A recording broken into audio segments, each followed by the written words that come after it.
आगे बढ़ेंगे। रायपुर में महादेव सट्टा ऑपरेटर सौरभ पर एक बड़ा खुलासा हुआ है। दरअसल आरोप यह है कि गिरफ्तारी से बचने के लिए सौरभ चंद्राकर ने अपनी जन्मतिथि और नागरिकता बदली है।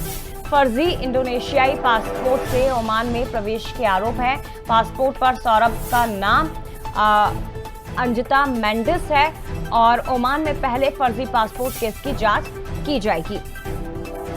तो पासपोर्ट पर फोटो सौरभ की है लेकिन नाम अंजिता मेंडिस है। और ओमान की अगर बात करें तो यहां पर पहले फर्जी पासपोर्ट केस की जांच होगी और उसके बाद दूसरे केस की जांच, यानी कि भारत लाने के लिए एक लंबी प्रक्रिया और उन्हें देर हो सकती है। 2023 से भारतीय एजेंसियों की पकड़ से बाहर था। मनी लॉन्ड्रिंग केस में संपत्ति पहले ही अटैच की जा चुकी है और भारत की एजेंसी इसका इंतजार कर रही है कि भारत कब लाया जाएगा। लेकिन फिलहाल बड़ा खुलासा यह हुआ है कि गिरफ्तारी से बचने के लिए इसने अपना नाम और नागरिकता दोनों ही बदल दी। तो एक बड़ा खुलासा हुआ है सौरभ चंद्राकर को लेकर। एक बार फिर से आपको बता दें, महादेव सट्टा ऐप का ये सबसे बड़ा चेहरा सौरभ चंद्राकर, जिसे लेकर बड़ा खुलासा हुआ है। और सौरभ चंद्राकर के बारे में जान लीजिए, ये कौन है। दरअसल ये छत्तीसगढ़ के भिलाई का रहने वाला है। जूस फैक्ट्री नाम से यहां छत्तीसगढ़ में दुकान चलाता था। 2017 में ऑनलाइन सट्टे की शुरुआत की और 2019 में दुबई जाकर बैटिंग बिजनेस शुरू कर दिया। महादेव बुक ऑनलाइन ये ऐप लॉन्च किया। आईपीएल 2021 के दौरान 2000 करोड़ से ज्यादा की सट्टेबाजी का दावा किया गया। और आपको ये भी जानकारी दे दें कि 99 लाख से ज्यादा यूजर्स इससे जुड़े। कई लोग इसके शिकार भी बने। सीधे रुख करते हैं, दामिनी बंजारे हमारे साथ और ज्यादा जानकारी के लिए जुड़ गए हैं।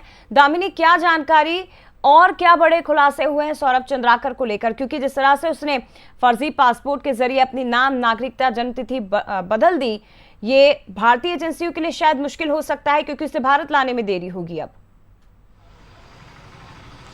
देखिए, आपको बता दें कि बीते कुछ दिन पहले ही जो है ये खबर सामने आई थी कि ओमान की पुलिस ने जो है सौरभ चंद्राकर को गिरफ्तार किया है और उसके बाद ये कहा जा रहा था कि जल्द ही भारत लाने की प्रक्रिया जो है वो पूरी की जाएगी। लेकिन इससे पहले अब एक और बड़ी जानकारी जो है वो निकल कर ये आई है कि उनका पासपोर्ट जो था वो फर्जी था और फर्जी पासपोर्ट के आधार पर ओमान की पुलिस ने उन्हें गिरफ्तार किया था और उस पासपोर्ट की जाँच जो है अब की जा रही है। अब देखने वाली बात यह है कि इस पासपोर्ट में जो नाम है, जो कि यहाँ के जो है विदेश के क्रिकेटर है जिनके नाम पर यह बनाया गया था, जिनमें जन्म तारीख भी जो है वो गलत दी गई थी, साथ ही उसमें ईयर भी गलत दिया गया था। अगर हम पासपोर्ट की बात करते तो अभी उनकी उम्र जो है उस उम्र दर्शाई गई है जो कि 28 वर्ष ही जो है वो दर्शाई जा रही है। और ऐसे में जो है नाम भी बदल दिया गया है और ऐसे में कहीं ना कहीं गुमराह करने का जो आरोप है और साथ ही फर्जी तरीके से उस देश में प्रवेश करने का जो आरोप है इसके अब ऊपर लग रहा है। अब देखने वाली बात यह है कि महादेव सट्टा ऐप में जहां पर 2023 में इनके खिलाफ एफआईआर हुई थी लेकिन अब तक उनकी गिरफ्तारी भारतीय एजेंसी नहीं कर पाई थी, वो कब तक अब उन्हें भारत वापस लाती है और क्या कुछ पूछताछ जो है वो होती है।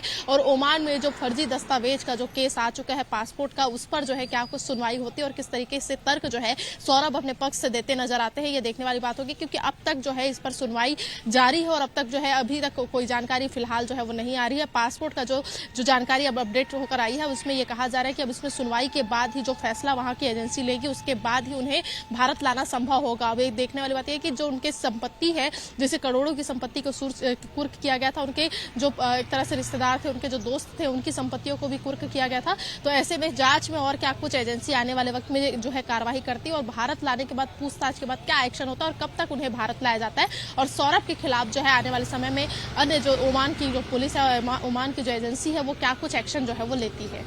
बहुत शुक्रिया आपका दामिनी, तमाम जानकारी हम तक पहुंचाने के लिए। आगे